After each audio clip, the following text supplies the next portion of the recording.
ilang taon na ba? 8 years. Ito ay nagkaroon din ng family, reunion na pasama kami dito sa reunion concert. Kaya sabi namin, actually talagang sinisikreto po talaga namin, ayaw namin pa alam. Nag-practice kami ng alang-aling araw para walang nakakarinig, walang nakakaalam na kasama kami dito sa reunion concert na ito. Ano po? At yan, kami po ang members, original members ito, apat kami. Papakilala niya si Sister Edgy. Si Sister Edgy, nagsimula kami talaga pa. Ngayon, sige, Sister Edgy. Nagsimula po kami ako po ay single and sexy. Kung nga naman yung picture, kung nga naman yung picture doon sa... Picture na yun ako po ay pero ako po. Kaya salamat po sa pagpapaalala sa akin. Okay po, ay dalawa lang aking 2 boys, 2 smart and super liwat. At much sexy.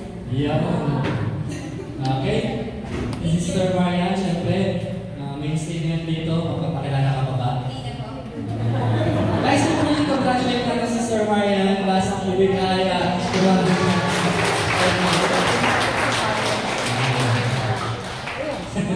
andyan din si Sister Hannah. Wala ko natin muna si Sister Hannah.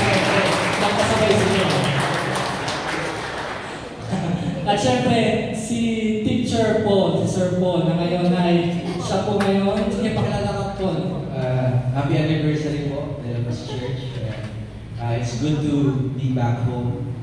And actually nakakatog ako kasi ilang taon na po ba nung last time na nakatayo ako sa Philippines. So yun po, masaya po ako na nakita ko kayong lahat. And this is my way of thanking everybody, especially God.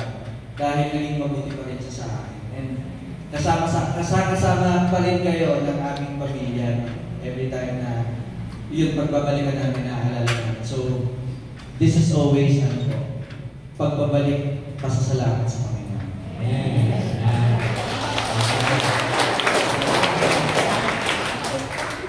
Picture niyo po kami. Kita po na yung uniform namin. Sabi ko yung parang isa na lang po po yung pulposan.